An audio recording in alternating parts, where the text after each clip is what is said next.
In the long centuries before modern hygiene, the human body was not treated as something that needed constant correction.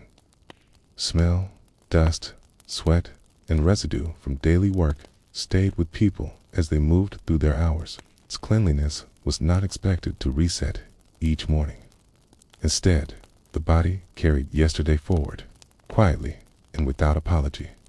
What lingered on the skin or in clothing was understood as evidence of living, of labor, of time passing slowly through ordinary routines. Bathing existed, but it was rare enough to feel significant rather than habitual. Water had weight, cost, and consequence. Heating it required fuel, effort, and planning. Privacy was limited, and comfort was secondary. Most people learned to live within these limits, adjusting their senses and expectations. In this world, the body was not separated from its surroundings. It absorbed the home, the street, the work, and the season, until all of it felt familiar and unremarkable. In the early hours of an ordinary morning, before the street had fully decided whether it was awake or still dreaming, the smell of yesterday lingered inside small rooms and narrow houses. Bodies rose from beds, carrying the weight of sleep, sweat, and stale air. Not with the expectation of cleansing, but with acceptance. For most people, the idea of washing the entire body was distant, impractical, and unnecessary. The skin was not something to be renewed each day. It was something endured, layered, and slowly forgotten beneath clothing and routine.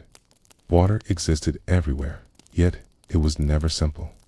Drawing it required time, strength, and permission from weather, season, and social standing. Cold water shocked the body, while heated water demanded fuel that was never wasted lightly. To bathe fully meant planning, expense, and disruption. As a result, most mornings began without water touching skin at all. Faces might be wiped, hands rubbed briefly, but the rest of the body remained untouched, carrying forward the residue of weeks or months before. Clothing absorbed what the body released. Linen shirts and undergarments acted as barriers, soaking sweat and oils that skin produced naturally. These garments were washed more often than bodies, giving the impression of cleanliness without requiring immersion. People believed dirt was drawn outward, away from flesh, captured by fabric. Changing clothes felt safer than washing skin. It preserved warmth, avoided illness, and maintained modesty. The smell that remained was not alarming. It was expected, shared, and rarely questioned. Smell itself held a different meaning. It was not immediately linked to neglect or moral failure. Every space carried a scent, and every person added to it. Homes smelled of smoke, damp wood, food, animals, and human presence layered together. Bodies smelled of labor, weather, age, and proximity. This mixture was familiar, even comforting. Silence and darkness were unsettling, but smell confirmed life continuing. To walk into a room and recognize its scent was to feel oriented, grounded, and not alone. The fear surrounding bathing was quiet, but persistent. Many believed that opening pores invited illness, allowing cold air or invisible vapors to enter the body. Sudden washing, especially in colder months, was thought to weaken the heart or unbalance internal humors. Medical advice often discouraged frequent bathing, reinforcing caution. Cleanliness of spirit mattered more than cleanliness of skin. Restrained body was a protected body, and restraint was practiced daily without debate or instruction.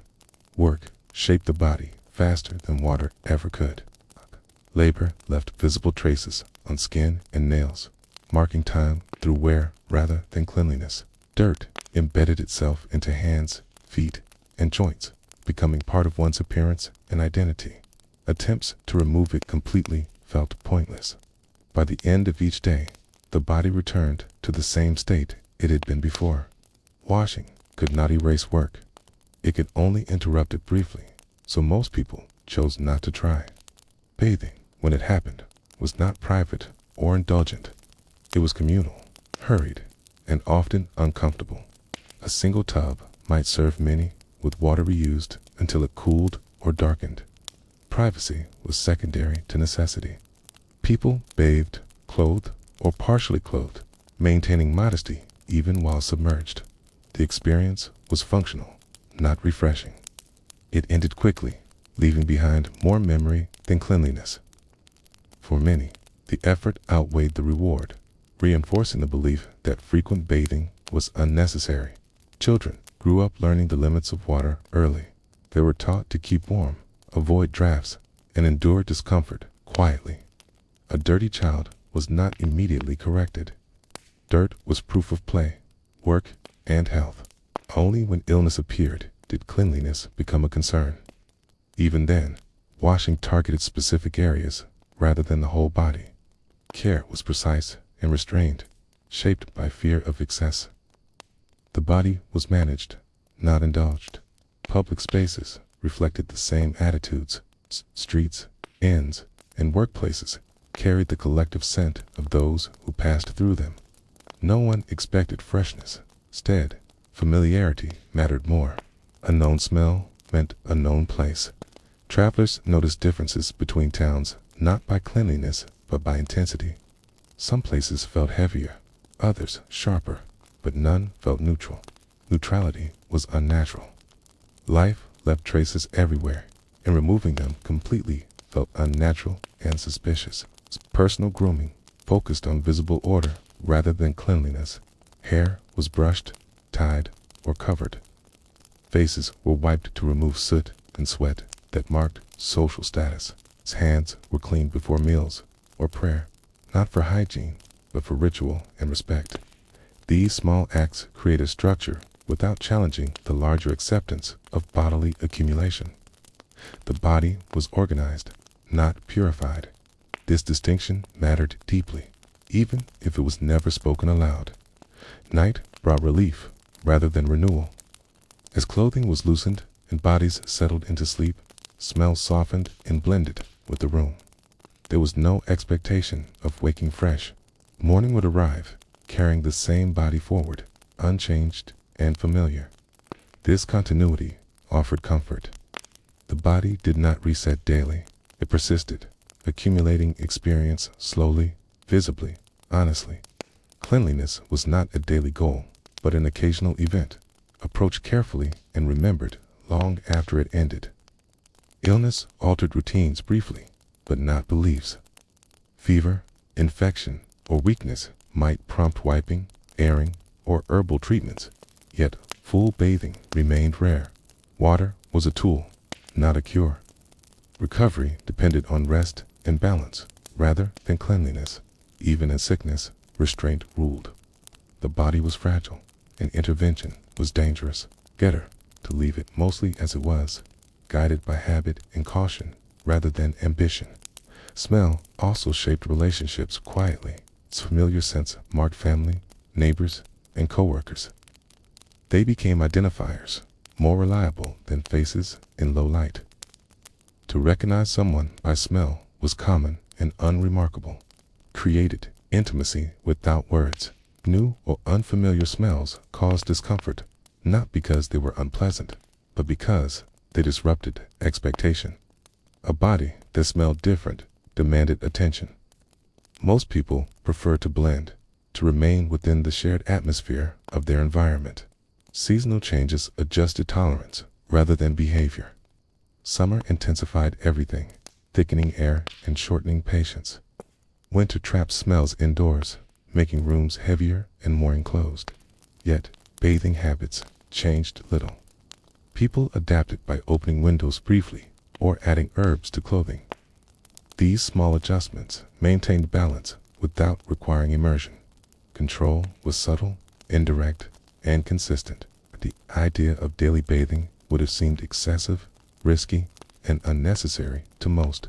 Moral judgment rarely attached itself to dirt alone. Character was measured through behavior, not scent. A hard-working person was respected, regardless of smell. Cleanliness could even suggest idleness or vanity. Too much concern for the body raised suspicion. Modesty included accepting discomfort without complaint.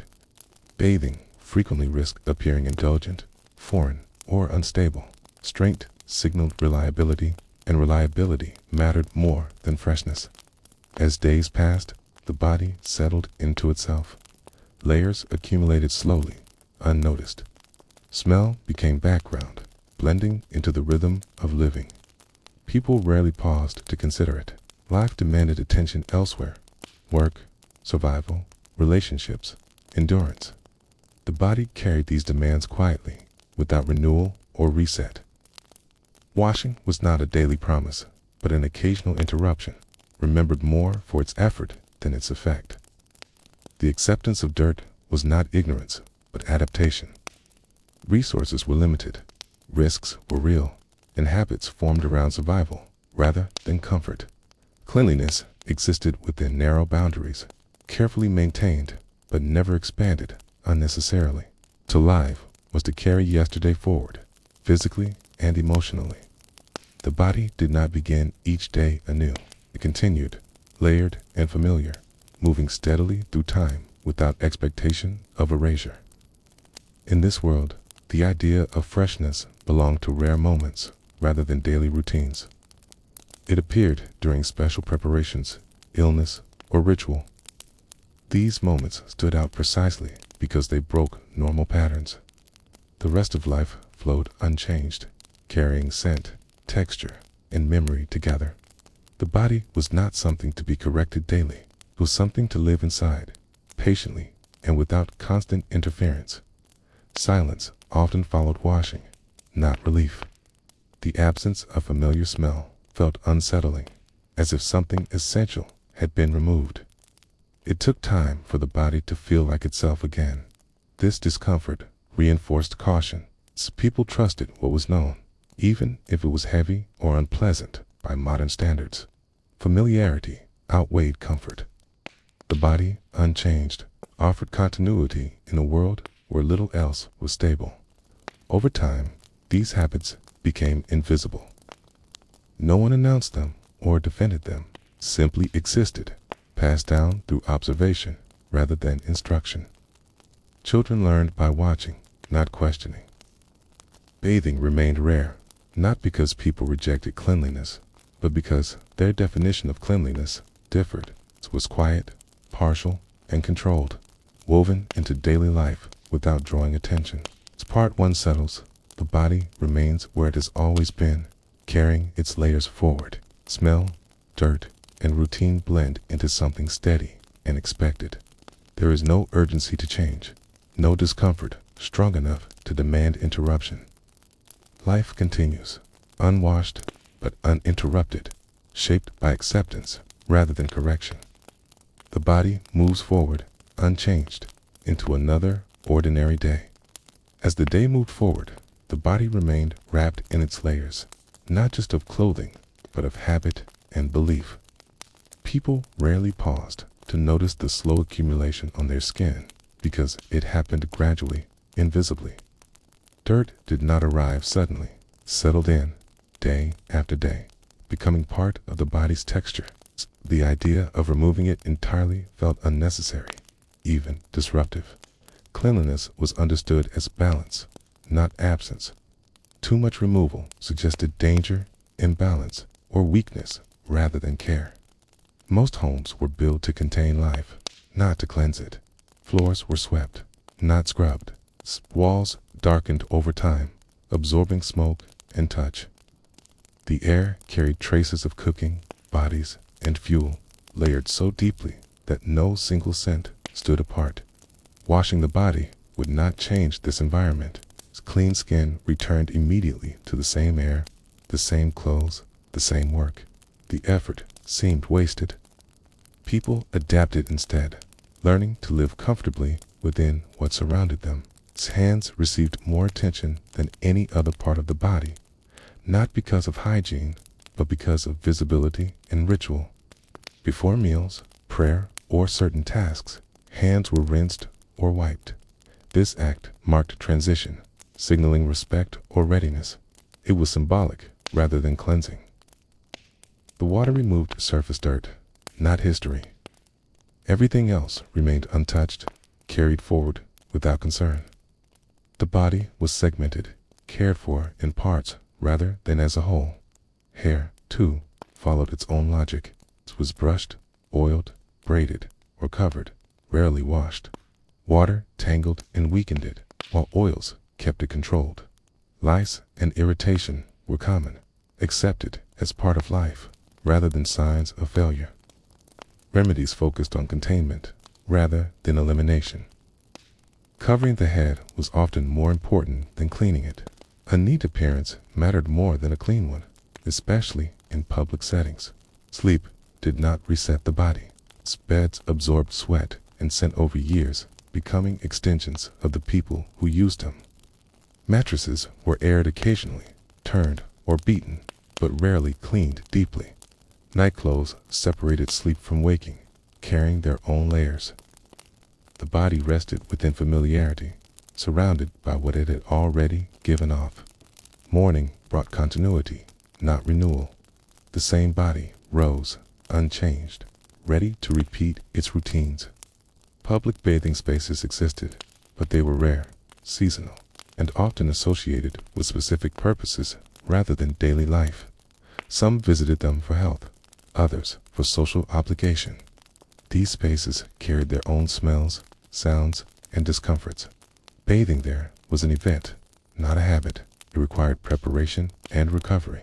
For many, the memory of the experience lingered longer than any physical benefit, reinforcing the sense that bathing was exceptional rather than necessary. Medical advice reinforced restraint. Physicians warned against sudden changes to the body, including excessive washing. Water was thought to disturb internal balance, especially when cold. Warm water, while safer, was believed to soften the body too much, making it vulnerable. Moderation guided every recommendation. Cleanliness was never absolute. It was adjusted carefully, according to age, season, and condition. Most people followed these ideas without question, trusting tradition over experimentation. Clothing acted as the primary defense between the body and the world. Multiple layers trapped warmth and absorbed moisture, creating a stable environment against the skin. These layers were changed and washed more often than bodies, creating the illusion of renewal. A fresh shirt signaled care and respectability, even if the body beneath remained untouched. This system worked within its own logic, maintaining social order without demanding physical transformation. Workplaces intensified acceptance. Fields, workshops, and streets left marks that no amount of washing could prevent. Dirt under nails, sweat in fabric, and stains on skin became proof of effort rather than neglect. Removing them entirely would only guarantee their return. Sport. People learned to tolerate discomfort as part of earning a living. Cleanliness was adjusted around work, not imposed upon it. The body adapted to labor rather than resisting it. Smells shifted throughout the day, responding to movement, weather, and proximity. People noticed changes without judging them. Stronger smells meant heat or exertion, not moral failure. Only sudden or unfamiliar odors caused concern, usually associated with illness or decay. Everyday bodily scent blended into the background, noticed only when absent. Silence and lack of smell could feel unsettling, as if something essential were missing. Meals reinforced bodily acceptance. Eating with hands or shared utensils required limited washing, but not purity. Food itself carried strong smells that lingered on skin and breath. These were expected and unremarkable. Attempts to remove them completely would have required constant effort, disrupting daily rhythm. Instead, people allowed meals to mark the body, adding another layer to the day's accumulation. Social closeness made strict cleanliness impossible. Crowded homes, shared beds, and constant physical proximity ensured that bodies mixed freely. Smell was communal, not individual. One person's effort to remain clean would dissolve immediately into the shared environment. This reinforced conformity. It was easier to adapt to collective conditions than to resist them.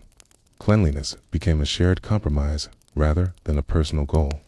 Seasonal bathing, when it occurred, followed tradition rather than need. Certain times of year allowed for washing without fear, often linked to weather or custom. These moments broke routine gently, without challenging it. Afterward, life returned to normal. The body resumed its steady accumulation, familiar and accepted.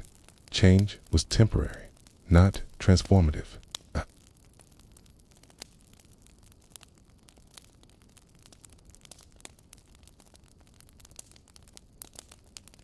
Complaints about smell or grime were discouraged, seen as signs of softness. Strength meant acceptance. Washing was something adults decided, not something children requested. This shaped attitudes that lasted into adulthood, reinforcing restraint and patience. By evening, the body carried the full weight of the day. Smells deepened, fabrics softened, and movement slowed. There was no expectation of cleansing before rest. Removing outer layers was enough. The body settled into sleep as it was, unchanged and uncorrected. Night accepted what day had produced, without judgment or interruption. The rhythm of life depended on this continuity.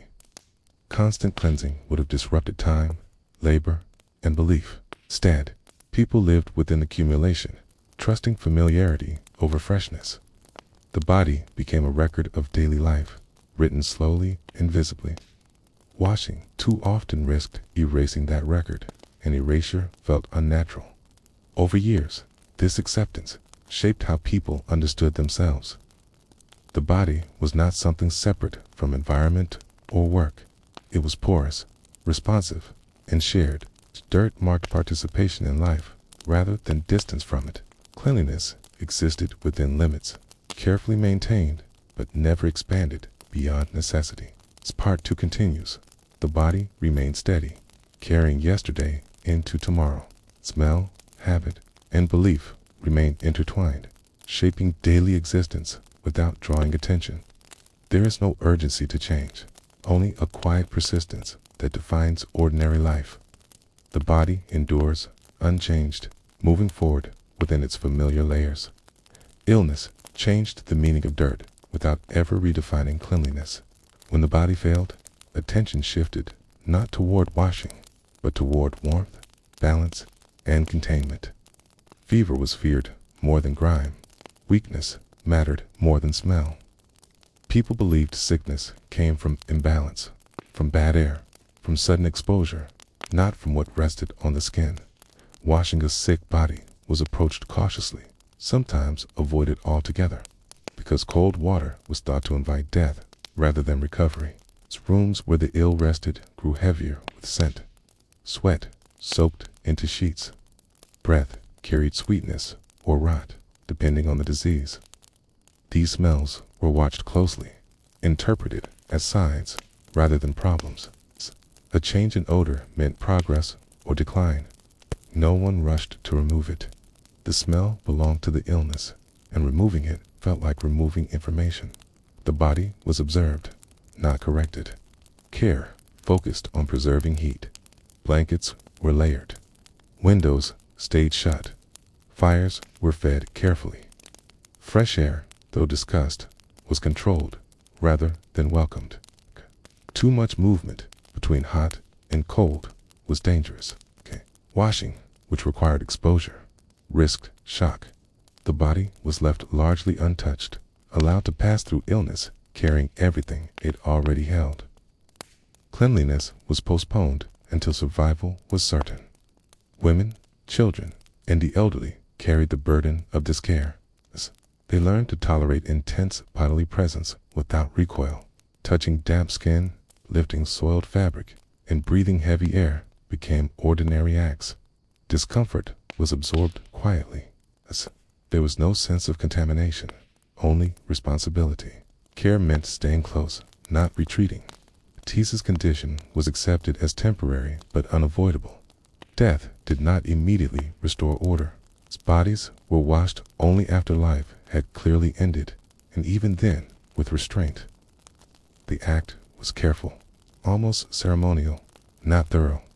Water removed surface traces, not history. Smell lingered in the room long after. Furniture, bedding, and walls absorbed it.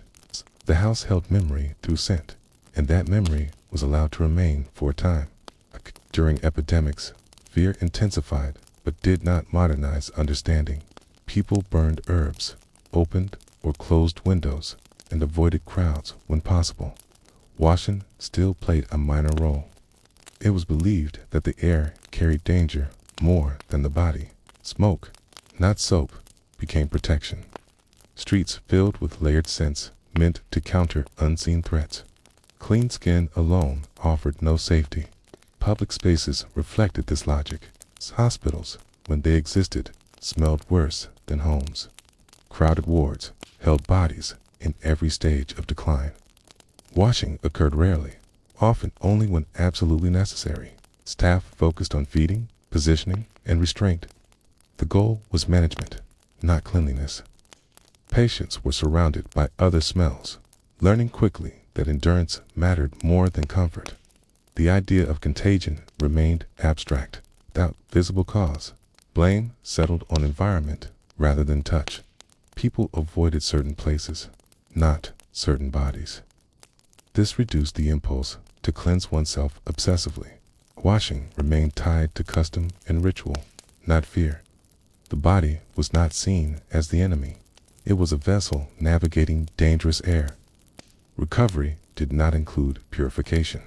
When strength returned, people resumed routine as it had been. There was no cleansing threshold that marked the end of illness. The body re-entered daily life carrying traces of what it had endured. Scars, smells, and weakness lingered. These were not hidden. They were accepted as evidence of survival. Mental strain followed similar patterns. Grief, anxiety, and exhaustion did not prompt washing or renewal. People carried these states physically, moving through days unchanged. Tears dried on skin. Sleeplessness deepened bodily heaviness. There was no expectation that water could restore balance. Time, repetition, and work were the only remedies offered. Religious belief reinforced restraint. Many traditions warned against vanity and excess care for the body. Washing too often suggested indulgence or moral softness. Endurance was praised. The unwashed body became proof of humility, of focus on duties beyond the self. Cleanliness of spirit mattered more than surface condition. Water was reserved for symbolic moments, not daily correction. Travel exposed differences, but rarely inspired change. Visiting another town or region meant encountering different smells, not cleaner ones. These differences were noticed, sometimes mocked, but rarely adopted. Each community trusted its own balance. What felt normal at home felt necessary elsewhere. Cleanliness remained local, shaped by climate, work, and belief rather than aspiration. Children absorbed these lessons quietly. I learned to associate illness with stillness, not washing. I watched adults care without disgust.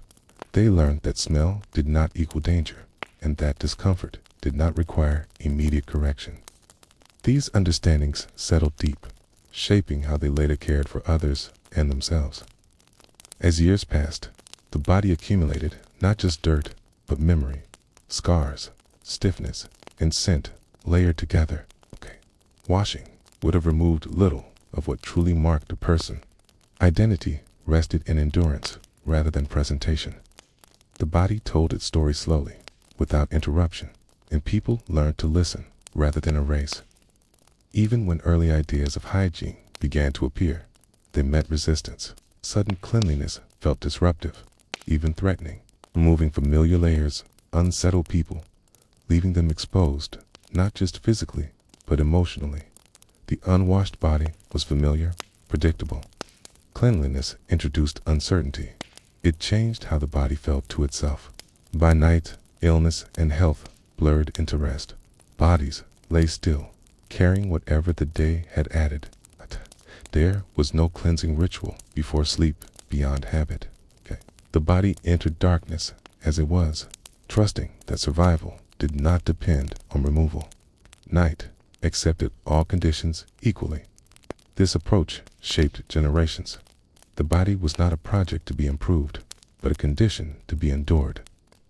Dirt, illness, and smell were not failures, but constants.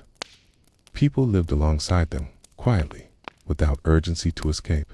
Cleanliness existed, but only within narrow bounds. As Part 3 closes, the body remains central, uncorrected, and deeply present. Illness, care, and belief continued to shape daily life without introducing modern fear. The rhythm holds steady, grounded in acceptance rather than control, carrying people forward one unchanged day at a time.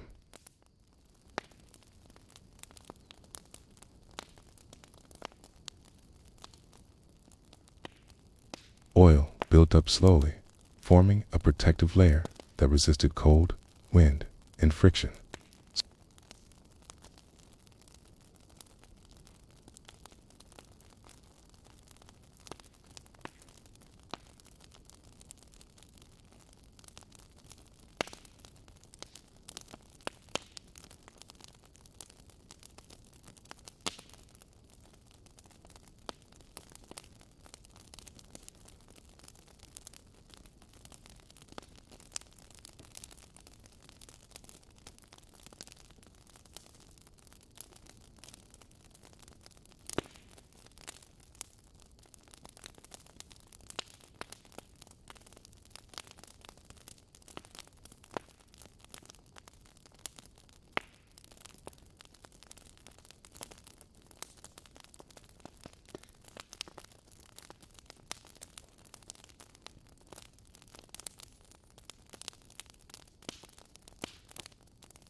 By the late 19th century, the idea of the unwashed body had become so ordinary that it no longer carried explanation.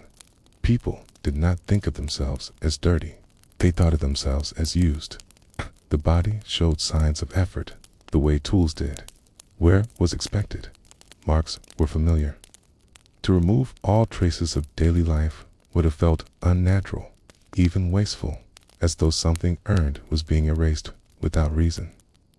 Skin learned to hold on to what it produced. Oils thickened slightly, forming a barrier against wind and cold. This layer was not described or measured, but it was felt. People noticed when it was disturbed. After rare, full washings, the body often felt exposed and uncomfortable, more sensitive to temperature and movement. Cleanliness, when taken too far, was associated with weakness rather than health. Clothing carried much of what the body released. Linen absorbed sweat. Wool held warmth and scent. These garments were aired carefully, shaken out, and reused until washing became unavoidable. The act of laundering was laborious and deliberate, not frequent. Each wash shortened the life of the cloth. For this reason, restraint was valued more than freshness. The body adapted to the rhythm of reuse, and smell softened into something predictable. Homes responded in the same way. They were not sealed environments. Air moved slowly through cracks, chimneys, and open doors. Smoke lingered. Dampness settled. Shades contributed to this atmosphere without standing apart from it. The smell of people mixed with food, fuel, and fabric until no single source dominated. What remained was a stable presence, a kind of background condition that signaled occupation and continuity. Children grew into this environment without learning disgust. They were taught where to wipe their hands, how to keep their faces presentable, and when to change clothing. Beyond that, the body was allowed to be. Dirt from play was expected. Scratches were ignored unless serious. The idea that the body required constant correction never formed. What mattered was growth, strength, and the ability to endure long days. Public spaces reinforced these norms.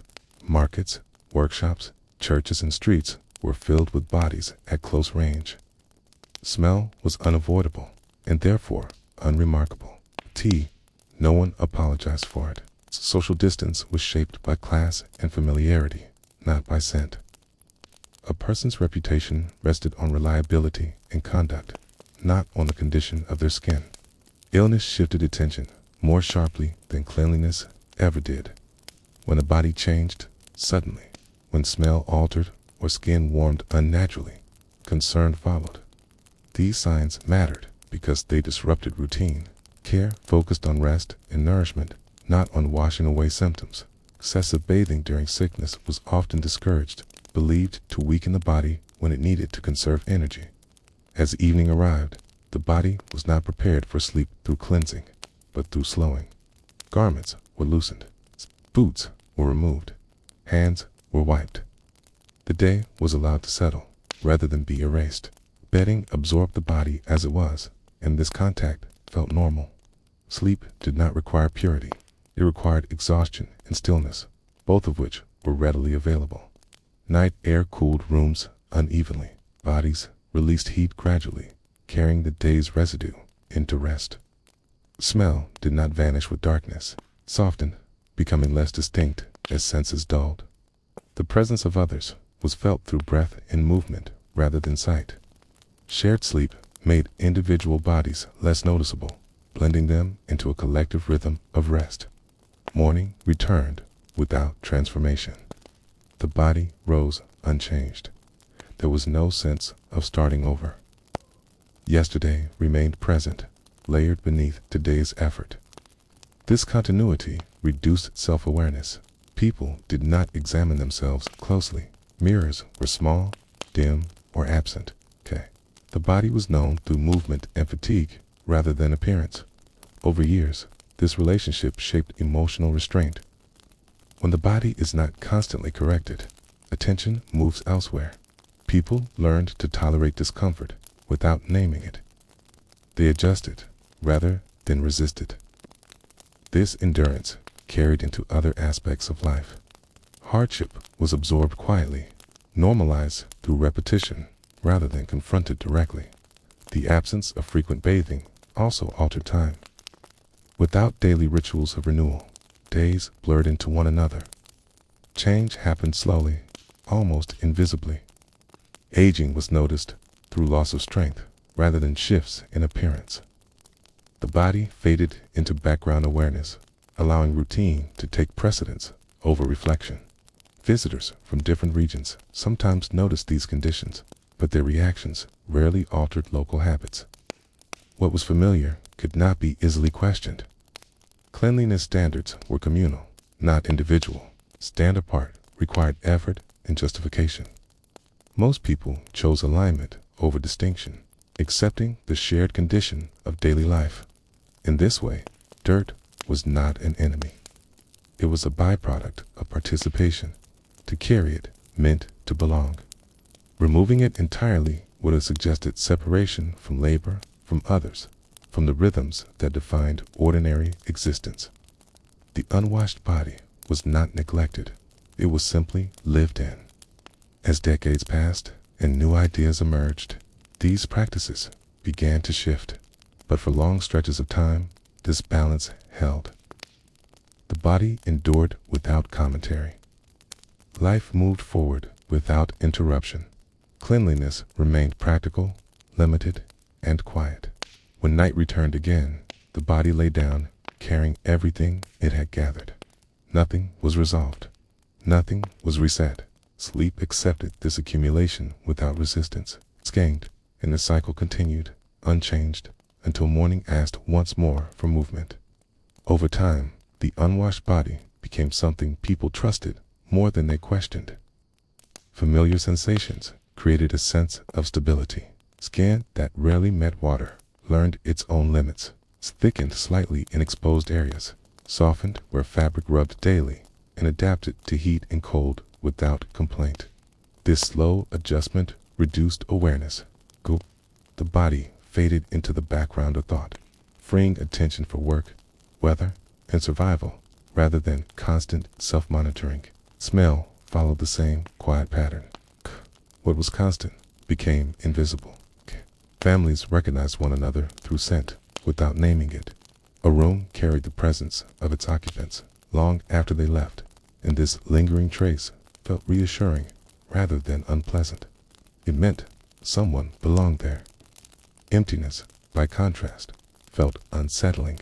Space without human smell suggested abandonment, illness, or loss. Cleanliness, when practiced, remained purposeful and restrained. Hands were cleaned because they touched food. Faces were wiped because they faced others. Beyond that, the body was allowed to exist uninterrupted. Soap was harsh, water was cold, and time was limited. Excessive washing stripped away not just dirt, but warmth and protection. Many believed it invited illness by weakening the skin's defenses. The relationship between body and clothing grew intimate. Garments absorbed oils and gradually shaped themselves to the wearer. Sleeves creased where arms bent. Collars softened where skin pressed daily. These changes created comfort over time. Freshly washed clothes often felt stiff and unfamiliar, requiring days of wear before they felt right again. Comfort came from continuity, not novelty. Seasonal shifts altered tolerance. In summer, sweat dried quickly, and the body aired naturally during long hours outdoors. In winter, layers trapped heat and smell together, creating a heavier presence that lingered indoors. Washing less during colder months was not neglect, but strategy. Exposure to cold water could stiffen joints and sap energy needed for work. Social life adjusted accordingly. Proximity was expected. Crowded homes, workshops, and streets offered little space for separation. Bodies brushed, shared benches, and stood close without discomfort. Smell was part of that closeness. It confirmed humanity rather than disrupting it. To recoil would have been more offensive than any scent itself. Illness remained the primary exception. Sudden changes in smell or skin drew attention immediately. families responded with care rather than avoidance. Washing might increase briefly, but gently, cautiously, so as not to shock the body. Healing was believed to require warmth, rest, and familiarity, not purification. Night settled without transformation. The body did not need preparation beyond stopping. Layers were loosened, shoes removed, and beds accepted whatever the day had left behind. Sheets were rarely washed frequently, instead aired and reused. Sleep occurred within continuity, not separation. The body rested without needing to become something else first. Dreams carried traces of daily sensation. The mind, freed from movement, wandered through familiar smells and textures. Nothing felt foreign. Rest was incomplete, but sufficient. Morning returned without renewal, only continuation. The same body rose again, unchanged but capable. Over years, this cycle shaped a different relationship to self. Without constant correction, people learned to accept their physical presence without judgment. The body was not a project. It was a tool and a companion. Discomfort was endured quietly, absorbed into routine rather than resisted. Its acceptance extended outward. When everyone shared similar conditions, comparison lost meaning. Pride came from endurance, reliability, and contribution rather than appearance. Cleanliness remained invisible when it aligned with necessity and noticeable only when it disrupted work. As new ideas about hygiene slowly emerged, they initially felt intrusive. Frequent washing seemed excessive, even suspicious. Why disturb what functioned well enough? Why strip away layers the body had learned to rely on?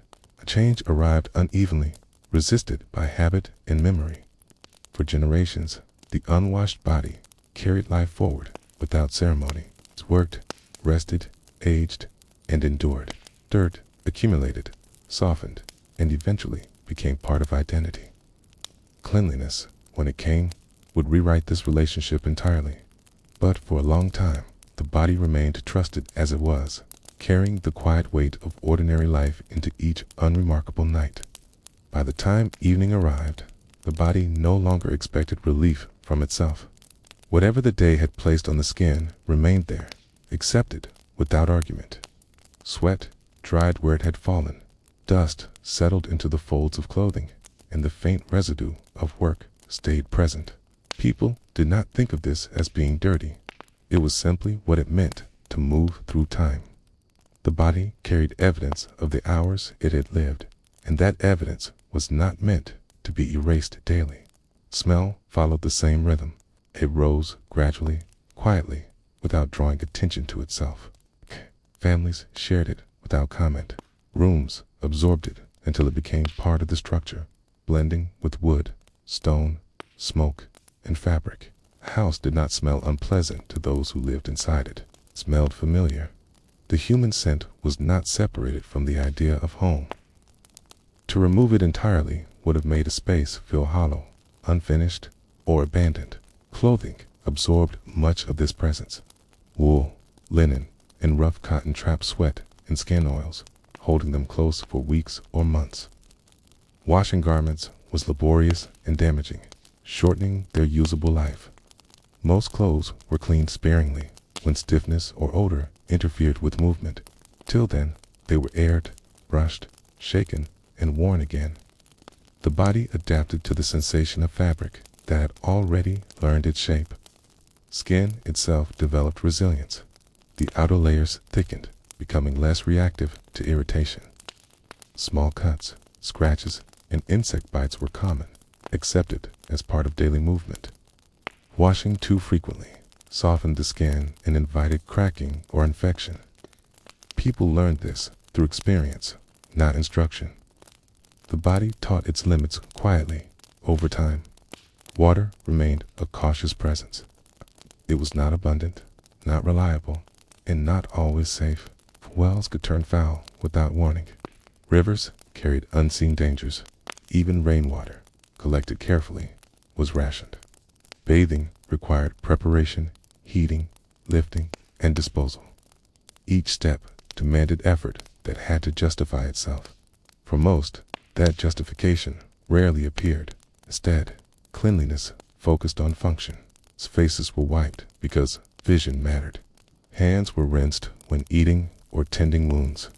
Feet were washed when sores threatened walking.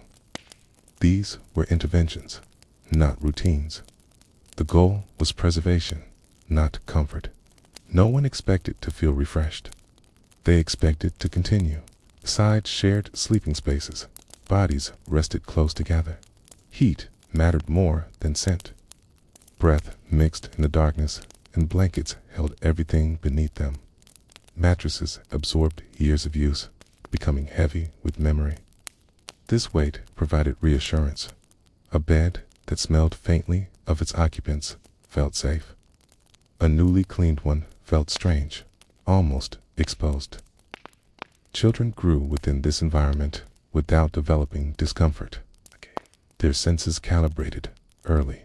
What modern minds would label unpleasant never crossed into awareness. Smell became background. Touch became normalized. Only sharp changes drew notice, like sickness or unfamiliar spaces. The body learned what to ignore and what to heed. Women carried much of this continuity. Their labor kept households functioning, but their bodies were rarely granted relief. Washing themselves fully was considered unnecessary unless illness demanded it. Time spent heating water for personal bathing was time taken from food, clothing repair, or childcare. Comfort was postponed indefinitely, not through neglect, but through prioritization. Hair was treated as material rather than ornament. It was brushed to remove lice, debris, and tangles. Oils from the scalp were distributed along the strands, creating protection against weather. Cutting hair was practical. Washing it too often stripped these natural barriers, leaving it brittle. People learned restraint through consequence. Public spaces reflected the same acceptance. Streets carried layers of waste, animal presence, and human passage. Shoes brought this inside, and floors absorbed it. Sweeping and scraping removed excess, but nothing was ever fully clean. Cleanliness was temporary by nature. Effort aimed to slow decay, not defeat it. Markets, workshops, and communal buildings held strong atmospheres. Each space developed its own identity, recognizable before it came into view. People navigated by scent as much as sight. This sensory awareness sharpened over time. Subtle differences mattered. A familiar smell meant safety. A new one demanded attention. Religious teachings often reinforced moderation. Excessive concern with the body was discouraged. The soul mattered more than surface. Washing became symbolic rather than habitual, reserved for ritual moments rather than daily life. These acts carried meaning precisely because they were rare. Illness altered behavior temporarily.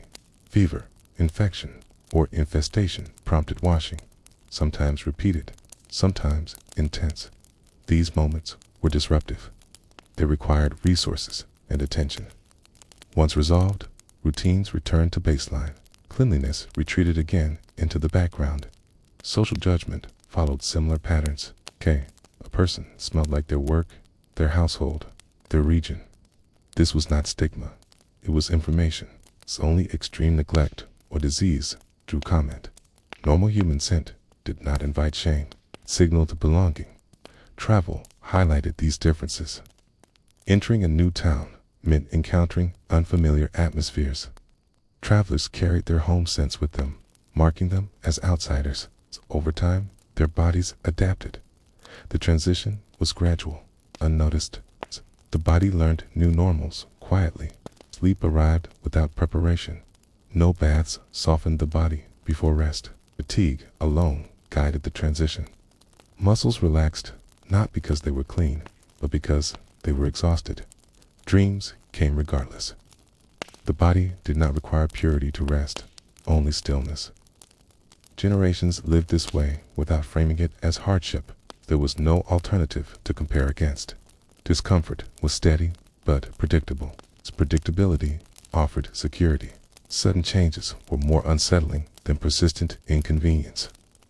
When new hygiene ideas eventually appeared, they disrupted this balance. Cleanliness became visible, measurable, and comparable.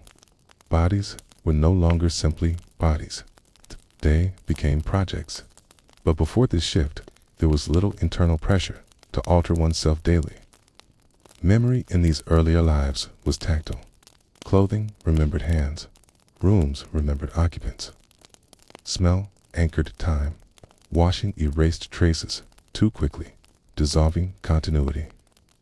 Many preferred the slow accumulation, the feeling of being carried forward, intact. Work continued to define the body's state. A farmer, a laborer, a craftsperson all carried their tasks upon their skin. Removing these signs felt unnecessary, even dishonest. Cleanliness blurred identity. The body aged within this environment without interruption. Scars and marks layered gradually. Nothing reset the clock. This created acceptance rather than resistance. Aging was visible, but not emphasized. It happened alongside everything else. Night settled without ceremony. The house quieted. The day remained present on every surface. Breathing slowed. No one expected tomorrow to feel different. That expectation itself provided calm. In this world, bathing was not absent, but rare and deliberate. It marked change rather than maintenance. The unwashed body was not neglected. It was adapted. It belonged fully to its environment. Life continued through endurance rather than refinement. People did not chase freshness. They lived within continuity. The body carried its history openly, and that openness required no explanation. As sleep deepened, the weight of the day stayed where it was. Nothing needed to be removed before rest. The body did not wait for permission to relax. It had learned, over years, that survival did not depend on daily renewal.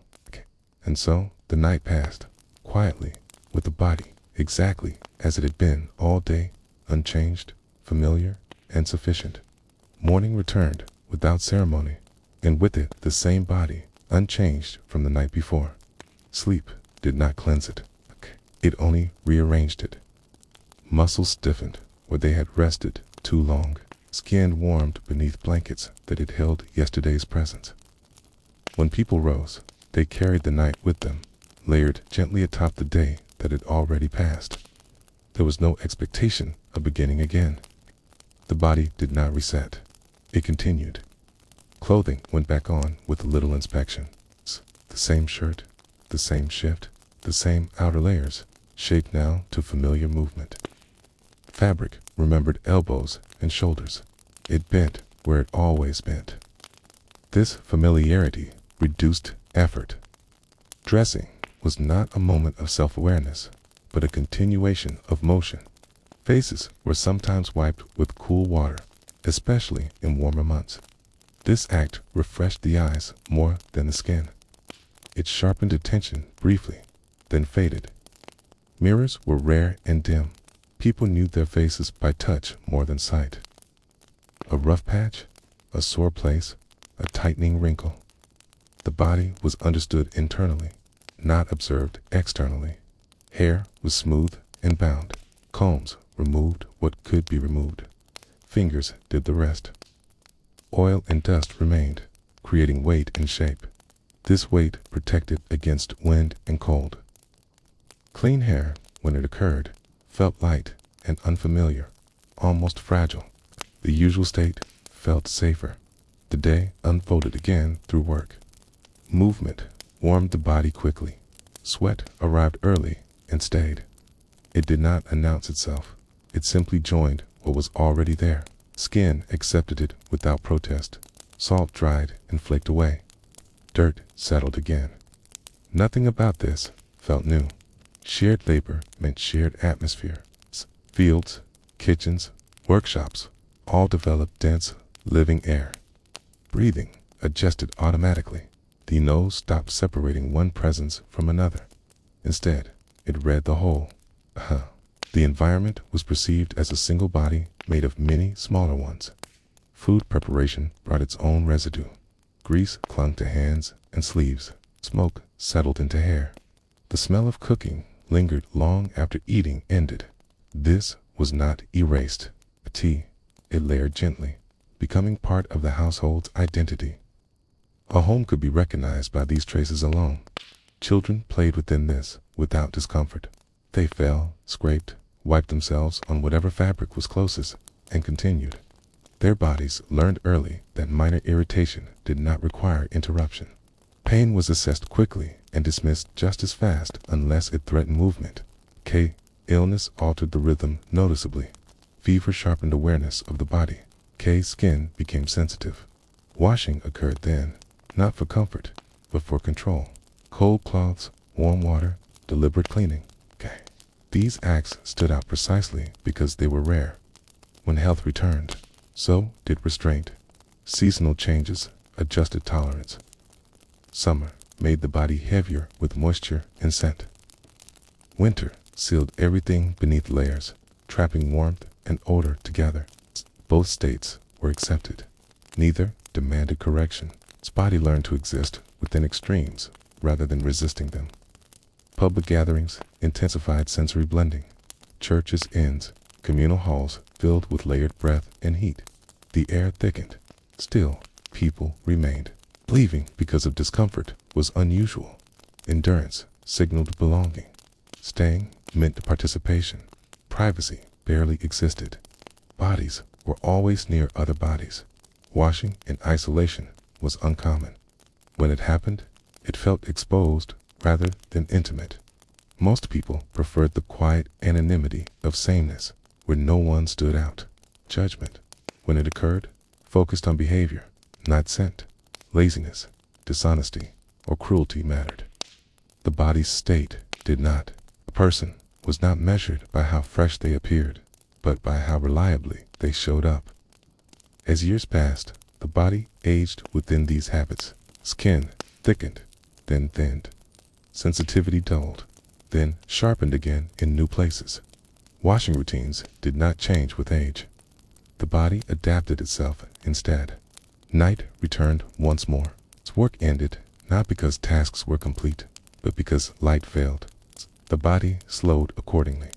There was no preparation ritual beyond stopping. Sleep arrived, not as a reward, but as necessity. Beds received the body again, unchanged.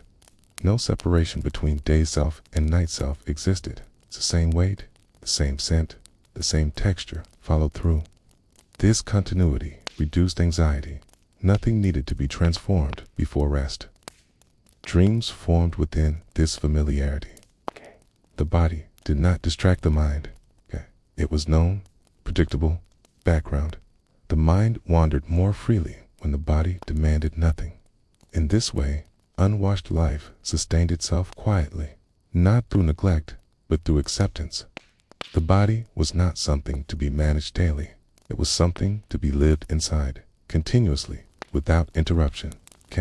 And so, another day settled into memory, not marked by cleanliness or renewal, but by persistence.